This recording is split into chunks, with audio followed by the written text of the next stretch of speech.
তৈরি হয়ে গেল দারুণ মজার স্বাদে নুডলস এবং পাস্তা একই সাথে।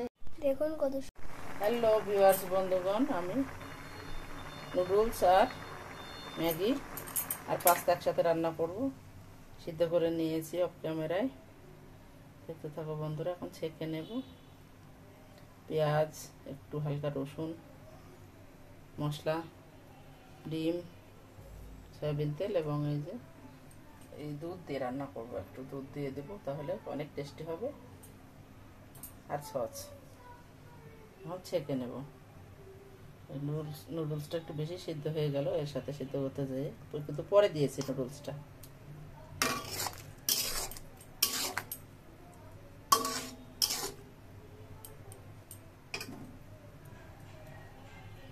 এভাবে একটিবার করে দেখো, খুব ভালো লাগবে। টিফিনে বা নাস্তায়, বাচ্চাদের স্কুলের টিফিনেও কিন্তু এটা দেওয়া যেতে পারে। পেট ভরেও যাবে, মন ভরে যাবে। সাথে ধনে পাতা থাকলে ধনে পাতা, মটরশুঁটি থাকলে মটরশুঁটি, অন্য সবজিও দেওয়া যেতে পারে। তবে সপ্তর্ষি যেহেতু খেতে চায় না, সেই জন্য আমি অন্য কিছু ইউজ করব না। নুডলসটা নামিয়ে নিয়েছি, সিদ্ধ করে নুডলসের পাস্তা। আর এদিকে আমি পেঁয়াজটা সয়াবিন তেল দিয়েছি কড়াই ধুয়ে।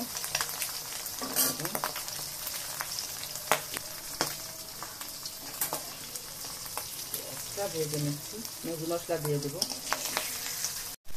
নুডলসটা ভেজে দিয়েছি, এভাবে মিশিয়ে নিতে হবে। ধনে পাতা থাকলে ধনে পাতা দিয়ে দিতে হবে, টমেটো থাকলে টমেটো দিয়ে দিতে হবে। আমি একটু টমেটো সস দিয়ে নেব। আমি একটু দুধ দিয়ে দেবো। পাস্তাতে একটু দুধ দিলে কিন্তু খুব ভালো লাগে, পুরো দুধ হলেও খুব ভালো লাগে।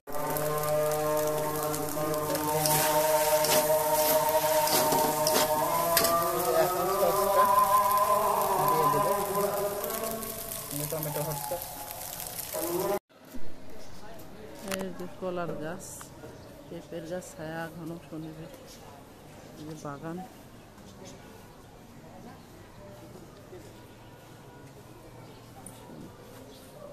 এই যে সপ্তর্ষি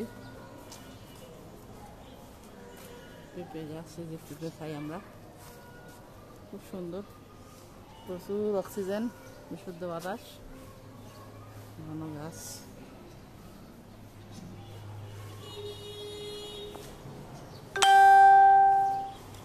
আশা করি ভালো লাগবে। সপ্তর্ষিকে নিয়ে আমরা ক্লাস করে আসলাম। এখন একটু ভিডিও করে নিচ্ছি। সবুজ গাছের নিচে দাঁড়িয়েছে অক্সিজেন পাওয়ার জন্য। গাড়ি চলছে, কিছু চলছে।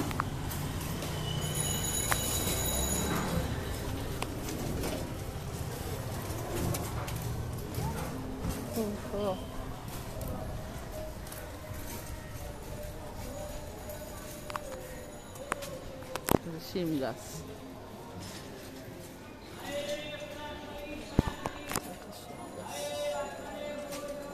সবাই দেখবি। আঁকানো কমপ্লিট। এখন সপ্তর্ষি বর্ডার করতেছে ডায়মন্ড কালারের, কালো কালারের ডায়মন্ড পেন্সিল দিয়ে। বর্ডার না করলে কিন্তু দেখতে ভালো লাগে না, ছবিটা ফুটে ওঠে না। দেখুন এখন অনেকটা ফুটে উঠেছে, আরও কাছ থেকে দেখিয়ে দিচ্ছি। সাবধানে সুন্দর করে করো, ধীরে ধীরে। বর্ডারটা করার কিন্তু কৌশল আছে, একেবারে ধীরে ধীরে করলে সুন্দর হয়। আমরা ডায়মন্ড কালার প্রথমে যেরকম করে সিরা নিই, সেটা যখন আমরা খুলে বড় হয়ে যায় তখন কিন্তু ওটা করা যায় না। ওটা আমরা শার্পনার দিয়ে সমান করে নিই। সমান করে শার্প করে নিয়েছি। মোটা থাকলে হবে না, পেন্সিল যেভাবে শার্প করে ঠিক ওইভাবেই শার্প করতে হবে।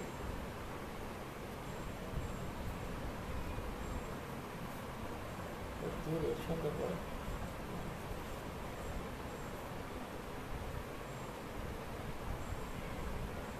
আমি ঘাসের মধ্যে কয়টা আলু নিয়েছি,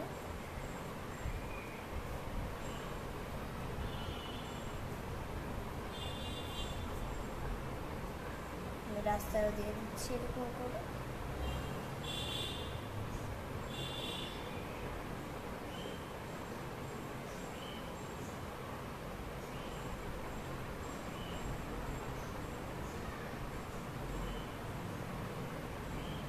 বর্ডারটা কিন্তু খুব মনোযোগ দিয়ে করতে হবে, না হলে ছবিটার লুক চেঞ্জ হয়ে যাবে। বর্ডারটাও দেখার বিষয়, সেজন্য টেনে দেখলে বোঝা যাবে না। ভিডিওটা পুরোটা দেখতে হবে, তাহলে মজা পাওয়া যাবে, না হলে হবে না।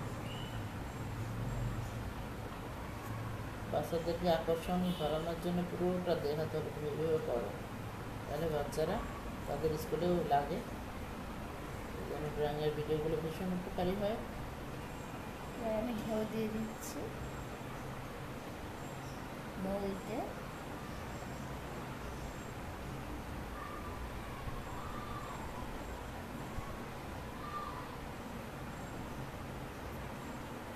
এবার গাছে এরকম একইভাবে করে নেব।